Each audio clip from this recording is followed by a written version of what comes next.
अल्लाह का शुक्र है कि हमारी पूरी टीम ने एजाज खान, अली, अदनान, इमरान अब्बासी और जाहिद अंसारी और अता मोहम्मद काका और इन तमाम लोगों ने मिलकर और अपनी टीम्स बनाकर इस काम को आसान कर दिखाया। जनाब वाला, आज हम ख्वाबों की ताबीरों के देश में बैठे हैं और आज हम अपनी आंखों से अपने ख्वाबों की ताबीर देख रहे हैं और ये वो ताबीर है जो नए ख्वाबों को जन्म दे रहा है और वो ख्वाब जो शायद ताबीर पहले लेकर आ रहे हैं और ख्वाब शायद बाद में होंगे। और ये सब कुछ आपके शबाना रोज मेहनत से हुआ। आपने जो एतबार और एतमाद इस स्टाफ के ऊपर किया, अगरचे ये तमाम स्टाफ आपके लिए नया था चंद लोगों के अलावा, लेकिन इस मुख्तसर मुद्दत में इतने बड़े स्टाफ के ऊपर 9 अजला पर मुश्तमिल हैदराबाद तालीमी बोर्ड को आपने जिस कदर तेजी के साथ इस जदीद तकाज़ों से हम रिश्ता करने की कोशिश, कामयाब कोशिश की, उसके ऊपर आप हम सब की तरफ से काबिल सलाम है। हम आपको सलाम पेश करते हैं। आखिरी बात करूंगा और फिर मैं चाहूंगा कि हम अपने प्रोग्राम की तरफ आगे चलें। सिर्फ आखिरी बात, ऐज़ान मोहतरम, नोकिया का नाम कौन नहीं जानता? सब जानते हैं नोकिया क्या था। आज नोकिया बंद हो गया। जिस वक्त नोकिया बंद हो रहा था उस वक्त उसके मालिक ने जो आखिरी तकरीर की थी, वो आखिरी तकरीर जिस आखिरी लफ्ज पे, आखिरी जुमलों पे खत्म हुई थी, वो जुमले क्या थे? नोकिया में कोई खराबी नहीं है, नोकिया में कोई कमी नहीं है, नोकिया कंपनी में सिर्फ एक खामी रही और वो खामी ये रही कि नोकिया जदीद तकाज़ों से हम रिश्ता ना हो सका। नतीजा ये निकला कि नोकिया बिक गया, नोकिया खत्म हो गया और आज वो तारीख का एक हिस्सा बन गया। तो जब कभी भी कोई इदारे बनते हैं तो वो जदीद तकाज़ों से हम रिश्ता रहते हैं तो जिंदा रहते हैं। और ये एक बहुत बड़ा इक़दाम है जो हैदराबाद बोर्ड को एक नई ऑक्सीजन के तौर पर उसको मिला है। हैदराबाद बोर्ड में जब ये आया तो आपने देखा कि इसकी तज़ीन और आराइश में भी तब्दीली आ गई, ब्रांचें बनना शुरू हो गई, लोग संवरना शुरू हो गए, रोड्स बन गई, ऑटोमेशन आ गया, पूरे 9 डिस्ट्रिक्ट के अंदर हैदराबाद बोर्ड के वक़ार को बुलंद किया। और मेरे ख्याल में अभी मजीद तवज्जो, दिलचस्पी, मेहनत, शौक, लगन, जज्बे की ज़रूरत है कि हम इस बोर्ड को उस खोए हुए वक़ार से आगे लेके जाएंगे और ज़रूर लेके जाएंगे। मज़ीद जदीद तकाज़ों को हम इख्तियार करेंगे ताकि हैदराबाद बोर्ड पूरे सिंध में वही बोर्ड बन जाए जो मदर बोर्ड था, जब ना सक्कर था, ना लाड़काना था, ना मीरपुर खास था, सिर्फ हैदराबाद था। और आज भी हैदराबाद अपने उस खोए हुए वक़ार को दोबारा से तामीर करने की कोशिशों में कामयाब हुआ है। बहुत शुक्रिया सर। लेकिन फाइनेंशियल इशू से और दूसरी कुछ कमी थी, जिसकी वजह से हम ऑनलाइन सिस्टम ये 2018 में या 2017 में यूट्यूब कराते, आज हम 2024 में खड़े होकर स्कूल शुरू करा रहे हैं। और उन्होंने एक सबक पढ़ाया पूरे बोर्ड को, और मुझे आज भी याद है कि हम सिर्फ एग्जामिनेशन बोर्ड नहीं है, हम एजुकेशन बोर्ड हैं। हमारा नाम board of intermediate and secondary education Hyderabad है, एग्जामिनेशन नहीं है कि हम सिर्फ इम्तहान लेके अपने बोर्ड को बंद कर दें या अपने काम को बंद कर दें। अल्हम्दुलिल्लाह आज हम इस काबिल हो गए हैं कि ये ऑनलाइन सिस्टम जो है वो सिर्फ एग्ज़ाम, अमूमन लोगों को ये जहन में आ रहा है कि एग्ज़ाम कंडक्ट के लिए या आप तमाम इंस्टीट्यूशन के सिलेबस को भी कंट्रोल करोगे, आप तमाम इंस्टीट्यूशन में जितना पढ़ाया जाएगा उसको मॉनिटरिंग भी आप इसी सिस्टम से करोगे। ये एक बहुत बड़ा ह्यूज जो है सिस्टम है और जिसमें पूरा बोर्ड है और पूरे आपके 9 के 9 जो इंस्टीट्यूशन है, 1166 इंस्टीट्यूशन है हमारे पास, तो 1166 को वक्त हम मॉनिटरिंग करेंगे यहाँ से इंशाल्लाह बेहतर।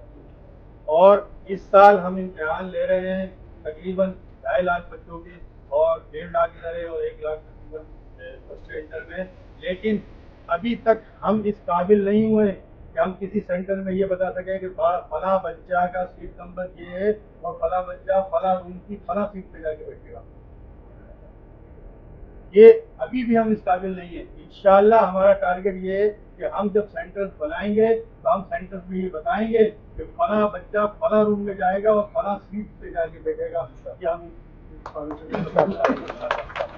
और जितना सिलेबस कंट्रोल करेंगे इंशाल्लाह वो भी फुल फिगर बातें हैं। अभी फिलहाल ये कि आज के दिन हम तकरीबन 1.5 लाख स्लिप ऑनलाइन करने जा रहे हैं और आज शाम 4 बजे के बाद तमाम इंस्टीट्यूशन डेस्क ऑफ जो है वो ट्रेन कर सकेंगे। और इसी तरीके से हमारा इनका का काम चल रहा है और इंशाल्लाह 25 तारीख हमने 25 से 25 के दरमियान हम ट्रेन को डिस्पैच कर देंगे इंशाल्लाह। तारीखी मोड़ पे खड़े हैं और मैं आपको 3-4 बातें बताने की कोशिश करूंगा। इससे ज़्यादा आप लोगों के टाइम मैं नहीं लेना चाहता। मीडिया अच्छा बहुत सुनना अच्छा। मुआशरे में इदारे बनते हैं, उनका कोई मखसूस रोल और किरदार होता है। ऐसे ही हमारे तालीम बोर्ड्स का जब वजूद आया तो उनको भी टास्क दिया गया कि आपको कुछ काम करने हैं। वो टास्क ये था कि जो हमारा एजुकेशन सिस्टम है उससे जो बच्चे पढ़ रहे हैं उनको आप रेगुलेट करेंगे, आप उसके एकेडमिक परफॉर्मेंस को एग्जामिन करके उसको सर्टिफाई करेंगे उसके एबिलिटी के बुनियाद पे कि उसका क्या परफॉर्मेंस है, और उसको आप सर्टिफाई करके मुआशरे में एक ज़िम्मेवार फ़र्द के तौर पर आप भेज देंगे। वक्त के साथ साथ परफॉर्म करते रहे, लेकिन वक्त हम ये पढ़ाते हैं यूनिवर्सिटी में कि सोसाइटी इज़ एवर चेंजिंग, समाज में तब्दीलियाँ रूनुमा होती हैं, सर्वाइवल ऑफ द फिटेस्ट। तो क्या होता है कि ऑर्गेनाइजेशंस जब अपने आप को उस तब्दीली को अडॉप्ट करने के लिए जो भी ऑर्गेनाइजेशन तैयार हैं वो सरवाइव कर जाते हैं, जो उनसे नज़र चुरा लेते हैं तो वो तबाह और बर्बाद हो जाते हैं। तो हम देख रहे हैं एक रेवोल्यूशन आईटी सेक्शन में। आईटी हमारा आजकल ग्लोबल वर्ल्ड है, विलेज है, हम जिसको कह रहे हैं कि एक दुनिया की जो भी समाज है उसके जो भी प्रॉब्लम्स हैं, जो भी डेवलपमेंट्स हैं वो हम पे असरअंदाज हो रहे हैं और हम उससे असर ले रहे हैं। तो हमें क्या करना चाहिए? क्या हम इन इदारों को उस हालत में छोड़ें या इनको इम्प्रूव करने की कोशिश करें और इन तकाज़ाओं को अडॉप्ट करके उनके साथ मुकाबला करने के लिए तैयार हो जाएं? ये सोच जब हम में है तो इंशाल्लाह हम काम कर सकते हैं और करके दिखाएं और कर रहे हैं। अब ये है कि ऑर्गेनाइजेशनल एनवायरनमेंट एंड कल्चर एक चीज़ है, यहाँ लोगों को डराया जाता है कि भाई कोई काम करना, कोई भी आपका जो पॉलिसी है, विजन है, उसको आप जब मटेरियलाइज करना चाहते हैं, उसको ग्राउंड पे इम्प्लीमेंट करना चाहते हैं, वो साजगार हालात आपको नहीं मिलते जो आप करना चाह रहे हैं तो आप कर सकें। तो ये एक मेन वजह बताते हैं लोग कि नहीं कर सकते। लेकिन मैं ये कहता हूँ कि हर आदमी अपना काम करना चाहता है, लेकिन ये है कि उससे काम कैसे लिया जाए। उसमें ये होता है कि आप उस वक्त तक कुछ नहीं कर सकते जब आप अपने टीम को तैयार नहीं करते। जब आप टीम वर्क में यकीन नहीं रखते तो आप कुछ नहीं कर सकते। जब मेरी फर्स्ट टाइम अपॉइंटमेंट हो रही थी और मैं सर्च कमेटी के सामने अपीयर हुआ तो मुझसे पूछा गया कि आप बीइंग प्रोफेसर आपका क्या विजन है, आप अगर लाड़काना में जा रहे हैं या कहीं भी हम आपको अपॉइंट करें तो आपका ऐसी कौन सी चीज़ है जो नुमाया और डिफरेंट है, दूसरों से हम सुनना चाहते हैं। मैंने वहीं यहाँ कहा, बट ऑफिशियली वो परेशान हो गए। फ्रेंडली भी आप इन्वायरमेंट क्रिएट करेंगे और ऑफिशियली भी काम करेंगे। मैंने कहा ऑर्गेनाइजेशन में इस वक्त कॉन्फ्लिक्ट वाला सिचुएशन है। वो जो मैनेजमेंट है, वो जो डिसीजन टेकिंग पोजीशंस पे हैं, वो अलग तरह के एक सोच और माइंडसेट से जाते हैं, और जो एम्प्लॉइज होते हैं वहाँ जो काम कर रहे होते हैं वो समझ रहे हैं कि ये हमारे ऑर्गेनाइजेशन में किसी और मकसद के लिए आए। तो ये कॉन्फ्लिक्ट वाला सिचुएशन पैदा होता है, तो लोग एक दूसरे को नाकाम करने की कोशिश करते हैं। मेरा जो विजन है, मैं जो जा रहा हूँ जिस नारे के साथ, वो ये है कि फ्रेंडली एंड ऑफिशियली। हम माहौल बनाएंगे फ्रेंडली और काम करेंगे ऑफिशियली। मीन्स हम ये तासुर को गलत साबित करने की कोशिश करेंगे कि हमारा जो माइंडसेट है वो अलग है और वो किसी और गोल को अचीव करने के लिए है। नहीं, हमारा ये है कि आप भी वही करना चाहते हैं, हम भी वही करना चाहते हैं। आओ मिलकर बैठें और डिसीजन लें और अपने इदारे में वो तब्दीलियां लाएं जिनकी ज़रूरत है, जिनकी तकाजा है। तो इस सिलसिले में जब मैंने यहाँ ज्वाइन की तो सबसे पहले हमारी मीटिंग ज़ाहिर है हमारे सेक्रेटरी, कंट्रोलर साहब, ऑफिशियल से होती है। तो मैंने उनके सामने एक प्रपोजल रखा कि मुआशरे में हम सब कुछ हासिल कर चुके हैं, अल्हम्दुलिल्लाह मराते ले रहे हैं, हम ओहदे भी ले चुके हैं। आओ मिलकर कुछ ऐसा करें जो हम मुआशरे को पे बैक करें, क्योंकि ऑर्गेनाइजेशंस का एक रोल है, उस रोल को प्रॉपर अगर हम अदा करवाने में कामयाब हो गए तो ये ऑटोमेटिकली लोगों तक इसके समरात जाएंगे आगे। तो हमारे निदारों पे वैसे तो हम काम कर रहे हैं, 1960 में ये इसकी इस्टेब्लिशमेंट हुई, उस वक्त से अभी तक हम वो ही काम कर रहे हैं, मैन्युअली कर रहे हैं, लेकिन कर रहे हैं। इस दौरान हमारा 1 2 3 इश्यूज आ गए, इमेज का प्रॉब्लम हुआ, लोगों का ट्रस्ट थोड़ा डिफिसिट रहा, ये होए वो होए। तो इन सब को हमें ख़त्म करके एक नए सिरे से हमें अपने आप को इस नए तकाजा के साथ स्टैंडर्ड को हासिल करके और अपना रोल नए सिरे से अदा करने की ज़रूरत है। ये जब विज़न हम रखें, अपने कंट्रोलर साहब, ऑडिट ऑफिसर, सेक्रेटरी साहब और हमारे दूसरे जो ऑफिसर्स थे, उन्होंने इसको लब्बैक किया। तो इसको लॉन्च करने से देखें फैसला तो ये हो गया कि हम करेंगे। तो हमें अब दरकार थी ताउन की, वो थी हमारे यहाँ के मेजर स्टेक होल्डर है, जिसको आप एपका कहते हैं या अपने नुमाइंदा तंजीम जो आपके यहाँ हैं उनसे भी हमारी मीटिंग्स हुई, मुलाकातें हुई। हम ये सोच के साथ गए थे इनके साथ मीटिंग में कि भाई हम ये प्रोजेक्ट लेके आ रहे हैं आपके इदारे में और ये इसमें ये चीज़ें होंगे। हमें ये ख़तरा था कि इनके जो रिएक्शन आएगा वो इन पॉइंट्स पे होगा। हैरत, खुशगवार हैरत हुई। वो पहले से तैयार थे, वो ये चाहते थे और वो कहने लगे कि हम तो ये चाहते हैं कि ये चीज़ हमारे इदारे में हो। मैं सेक्रेटरी साहब और कंट्रोल साहब को देखकर मुस्कुराया। हम मसले सॉल्व करने के लिए बैठे हैं, लेकिन ये मसला इनके पास तो है ही नहीं, ये इसको ऊपर आगे लेके जाने के चक्कर में है। अल्हम्दुलिल्लाह इस तरह से इनको भी अपनी टीम का हिस्सा हमने बना लिया और उनका ये काम इनको दिया गया कि भाई अब ये मुश्तमिल है सेगमेंट्स में। ऐसा नहीं है कि ये एक प्रोजेक्ट है जिसको हम बने बनाए लेके हम यहाँ उसको स्टार्ट करेंगे।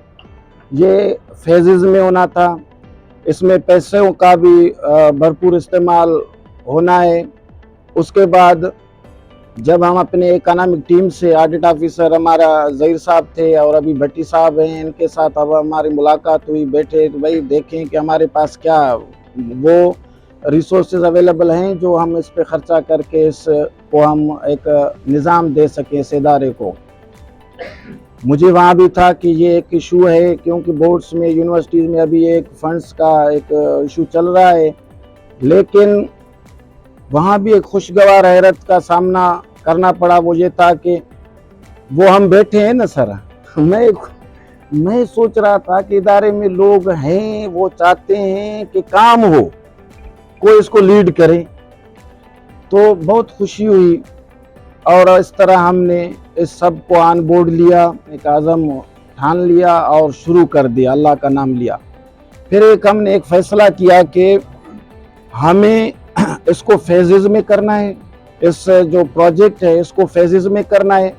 उस फेज में से जो हमें पैसे मिलेंगे तो उसको री इन्वेस्ट करेंगे नेक्स्ट फेज में, और उससे फिर हम जब हमें इनकम जनरेट होगा उसको हम फिर री इन्वेस्ट करके तीसरा फेज हम लेंगे। तो अल्हम्दुलिल्लाह हम इसमें कामयाब हुए। अब हम आ रहे हैं कि ये प्रोग्राम क्या था, ये इसका बैकग्राउंड और एक पस मंज़र था जिसको मैंने आपके सामने शेयर किया। अब अगर मैं नाम लेता जाऊंगा तो बहुत सारे हमारे दोस्त हैं, तो नाम लेने के बजाय हम टू द पॉइंट आ रहे हैं कि डिजिटलाइजेशन ये है क्या, ऑटोमेशन ये है क्या, integration of the information technology with the system, examination system ये क्या है। ये ऐसी कोई नई चीज़ नहीं है। हमारे जब डिस्कशन हो रही थी, नई चीज़ इन द सेंस कि इसको ऑपरेट करने वाले वही बंदे होंगे। पहले वो मैन्युअली कर रहे थे, अब इसको वो कंप्यूटराइज और डिजिटलाइज और थ्रू सिस्टम के करेंगे। लेकिन इसके बहुत सारे फ़वाइद भी हैं और इसके साथ बहुत सारे टेक्निकल इश्यूज भी हैं, उसको समझना भी हमें पड़ेगा। सॉफ्टवेयर को डेवलपमेंट क्या एक मराइल है, उसके बाद हार्डवेयर को इंस्टॉल करना है, फिर उसको चलाना है, फिर उससे वो रिजल्ट लेना है जिसका हम तवक्को रखते हैं। ये चैलेंजेस हमारे साथ थे और टाइम बहुत शॉर्ट था। हमने सोचा दो चीज़ें हमें फेस, फर्स्ट था कि कोऑपरेशन ऑफ द एम्प्लॉइज। मैंने बता दिया कि ये सारे विलिंग थे और ये चाहते थे कि हम काम करेंगे। मुझे तो उसमें से कोई किसी किस्म का कोई प्रॉब्लम फेस करने की ज़रूरत नहीं पड़ी। I really appreciate their cooperation.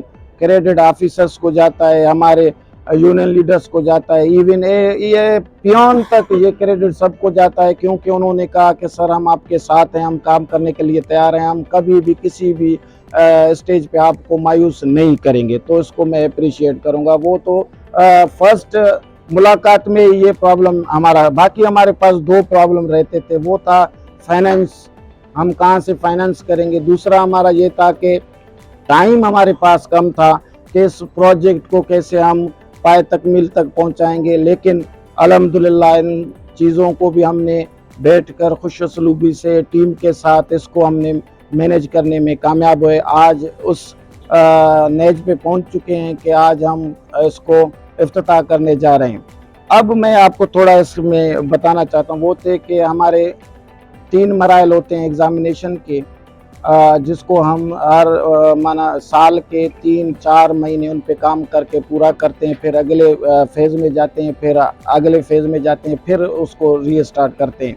वो ये था कि प्री एग्जामिनेशन, फिर हमारा कंडक्ट ऑफ द एग्जामिनेशन, फिर हमारा होता है post conduct of the examination. Pre conduct में ये होता है कि एफिलिएटेड इंस्टीट्यूट्स को हम इस इदारे से, ताकि हम उनकी तैयारी करें और उनको फिर फॉर्म के लिए दावत देते हैं, आप फॉर्म फिल करें ताकि हम उसको अपीयर करने की इजाज़त दें, वो बैठें और उसमें भी हम तैयारी करें। उसके बाद होता है कंडक्ट। जब इम्तिहान में वो बैठते हैं तो हम कैसे वहाँ जाएंगे, पेपर्स पे कैसे वहाँ हम उनको देंगे, पैटर्न हमारा पेपर का क्या होगा, और वो जो बंडल्स हैं उसको वापस लेके कैसे हम आएंगे, ये हमारा मरहला रहता है। और उसके बाद है डिक्लेरेशन ऑफ रिज़ल्ट, उसको हम कैसे अनाउंस करेंगे। हमें टाइम दिया जाता है कि आपके पास इतना टाइम है और इस टाइम में आप, उसके बाद ट्रांसपेरेंसी है, उसके बाद बहुत सारे इश्यूज हैं। क्योंकि ये मैनुअल काम था और सालों से चल रहा था, लोगों को कुछ ना कुछ हमारे इस हार्ड वर्क का वही मिल रहा था, वो सिला नहीं मिल रहा था जो हम कर रहे थे, जो मिलना चाहिए था। हम मुआशरे में हैं, मुआशरे में जितने मसले मसाइल हैं उनका थोड़ा बहुत हमारे ऊपर भी असर होगा, लेकिन इतना भी नहीं था, लेकिन हमको करना था। अब हमने क्या किया है कि इस मैनुअल काम को ऑटोमेशन पे ला रहे हैं। जो आईटी इंफॉर्मेशन टेक्नोलॉजी है इसको इंटीग्रेट करके हम लोगों को फैसिलिटेट करना चाहते हैं और इदारों को एम्पावर करना चाहते हैं, और स्टूडेंट्स जो स्टेक होल्डर हैं हमारे मेन और पेरेंट्स, उनको डोर स्टेप फैसिलिटी प्रोवाइड करना चाहते हैं।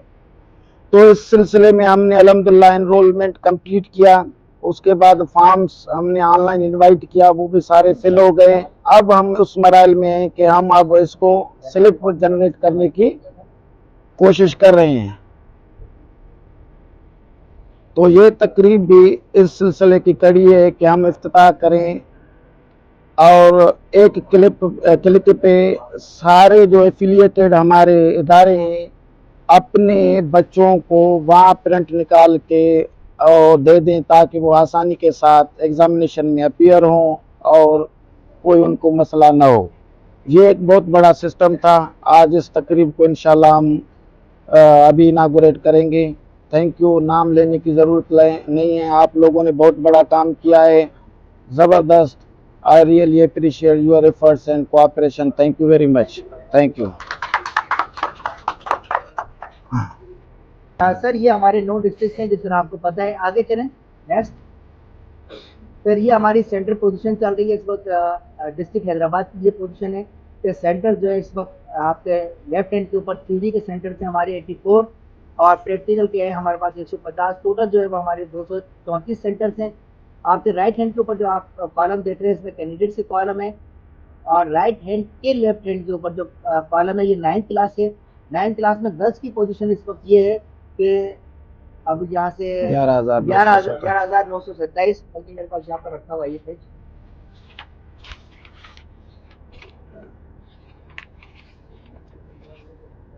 11,927। बॉयज की तादाद 11,894 और टोटल 23,821।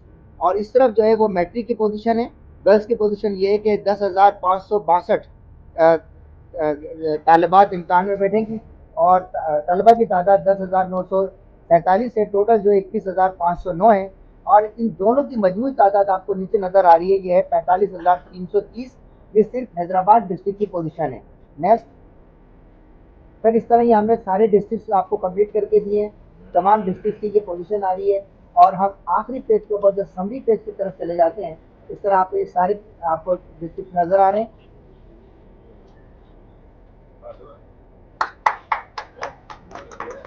ये है डिजिटलाइजेशन, देख रहे हैं ना।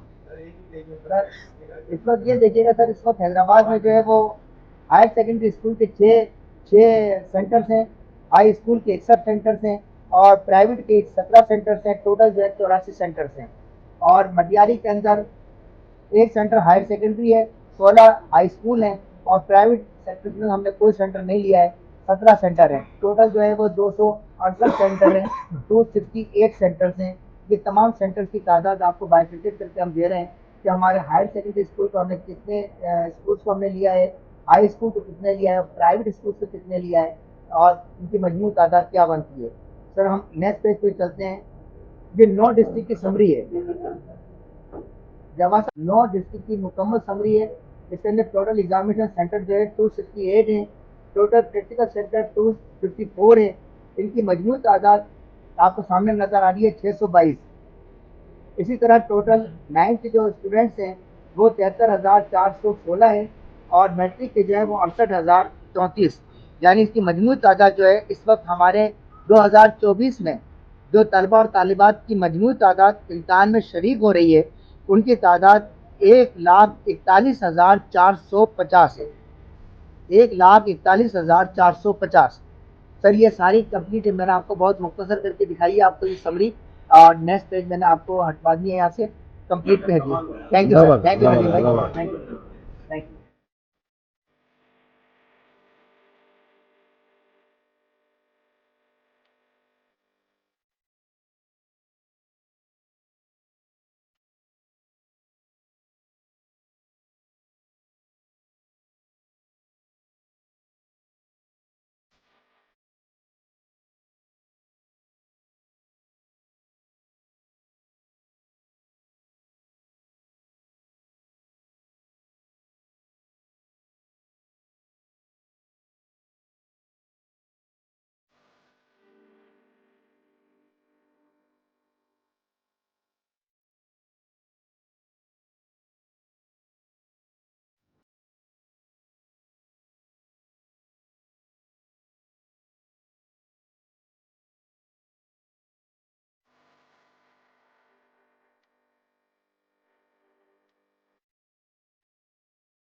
HSC साइड का, और इंशाल्लाह हम बहुत जल्द, ज़ाहिर है कि इफ्तिताह 21 का हो गया, लेकिन अभी हमारा ब्रांच फंक्शनलाइज होगी और हम अब उस सेशन की तरफ जाने वाले हैं।